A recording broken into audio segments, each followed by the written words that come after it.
დღეს წარმოგიდგენთ ორ ახალ კანდიდატს, ორი სულელების შესახებაც ჩვენ სულელებებზე საუბრობთ და წარმოგიდგენთ ის სულელით. საგერში გვეყოლება კანდიდატად მამუკა ჩაჩხიანი. ადგილობრივია მამუკა, ძალიან კარგად იცნობს თავის რეგიონს, დაამთავრა ლაილაშის საშუალო სკოლა, მომავალ პროფესიადის საქმე აირჩია, რომელიც ლეჩხუმს საგერს გამოადგებოდა. საქართველოს პოლიტიკურ ინსტიტუტში ჯერ ინჟინერ-მექანიკოსის სპეციალობას დაეუფლა, შემდეგ კი სამთო მექანიკის ინსტიტუტის ასპირანტურაში განაგრძო სწავლა. მამუკას მეცნიერ მუშაობასაც ეწეოდა, 8 გამოგონებისა და 12 სამეცნიერო ნაშრომის ავტორი გახლავთ. დღესდღეობით უმუშევარია. მაშინ როდესაც ხელისუფლება თითქოს მუდამ ძიებაშია კვალიფიცირებული ინჟინერების, ამ კაცს ყველანაირი გამოცდილება აქვს და ყველანაირი ცოდნა აქვს და კვლევებიც ბევრი აქვს ამ დარგის, მაგრამ ეს გამოუყენებელი გახლავთ. შემდგომი ახალი კანდიდატი ჩვენ გვყავს ახალქალაქში ნორიკ კარაპეტიანი. ის გახლავთ ფიზიკოსი და პედაგოგი, 4 შვილის მამა გახლავთ.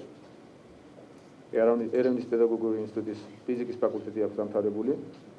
8 წლის განმავლობაში უმნიშვნელოვანეს საქმეს ემსახურებოდა ახალქალაქის სკოლის პედაგოგად მუშაობდა, პედაგოგური გამოცდილება აქვს დიდი და კარგია. მას აქვს აგრეთვე ადმინისტრაციულ თანამდებობაზე მუშაობის გამოცდილება. იყო კოჩიოს თემის საკრებულოს თავმჯდომარე, ახალქალაქის მუნიციპალიტეტის საკრებულოს თავმჯდომარის მოადგილეს გახლდათ. რაც საინტერესოა კიდევ მისი ბიოგრაფიიდან, 92 წლიდან საზოგადოებრივი მოძრაობა ჯავახის წევრია. 2002 წლიდან დღემდე კი ამ ორგანიზაციის თავმჯდომარე გახლავთ. შემდგომ ორ კანდიდატს სულელებების შესახებ მოგახსენებთ. ორი კანდიდატის სულელებები, რომელიც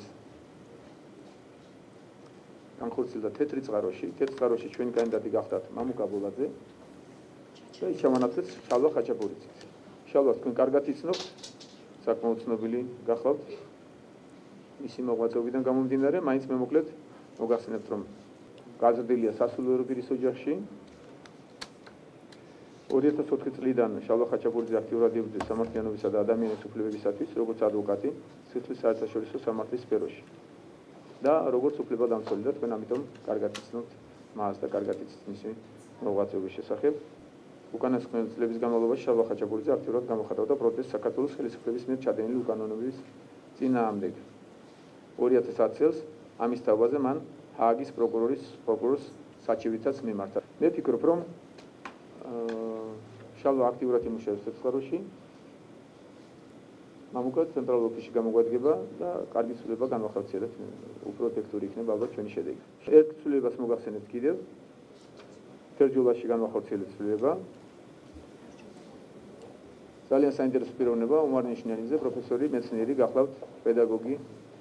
ესე შემდგომ ეს კაცი ცენტრალურ შტაბში გჭირდება ჩვენ და სიაშიც აუცილებლად ის ღირსეულ ადგილს მიიღებს და აუცილებლად გამსვლელი იქნება ჩვენი სიიდან. ჩვენი გუნდის წევრად დარჩება. ზაალ კოქსაძე, ჩემი დიდი ხნის ნაცნობია, უკვე რაც პოლიტიკაში მოვედი პირველი დღიდან ისნობ ზაალს. ის გახლავთ მაღალი რანგის დიპლომატი, დიდი გამოცდილების, საქართველოს საგარეო საქმეთა სამინისტროში მრავალწლიანი საქმიანობის გარდა ისლების განმავლობაში მუშაობდა გაერთიანებული ერების ორგანიზაციაში, იყო საგანგებო დავალებათა ელჩი, საქართველოს საგანგებო და სრულუფლებიანი ელჩი იტალიაში. აღსანიშნავია, რომ 1999 წელს ის მონაწილეობდა ეუთოს სტამბოლის სამიტის მომზადებასა და მუშაობაში, რომელზეც მიღებული იქნა გადაწყვეტილება რუსეთის სამხედრო ბაზების საქართველოსთან გაყვანასთან დაკავშირებით. ამასთან ერთად მინდა შეგახსენოთ, რომ ჩვენ დაგვრჩა ორატორი მაჟორიტარის არჩევა, ესეც მოხდება უახლოეს დღეებში, ნინუწმინდა და მარნეულში, რომელიც არ გამოგვიცხადებია და უახლოეს დღეებში წარმოგიდგენთ.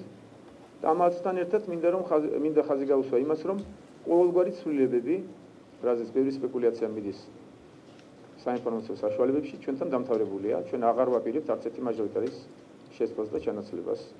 მე დღეს აი ვისარგებლებ შემთხვევით, ვიწვევ ტელედებატებში მიხეილ სააკაშვილის ნებისმიერ დროს, ნებისმიერ სიტუაციაში, ნებისმიერი ფორმით.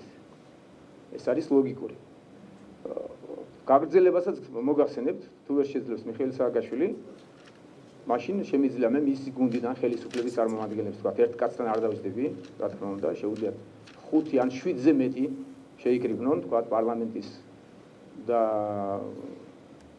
მთავრობის წარმომადგენლები, ლეიბორისტული იქნება, ქრისტიან-დემოკრატიული თუ მემარჯვენეები, თუ მათ სურვილი აქვს ჩემთან შეხვედრის, მე თანხმობას ვაცხადებ, ერთი პირობით მათ უნდა აღიარონ, რომ ისინი ხელისუფლებას წარმოადგენენ, ასეთ შემთხვევაში მეც და ჩემი კოალიციის წარმომადგენლებიც მათთან დებატებში დაჯდებიან.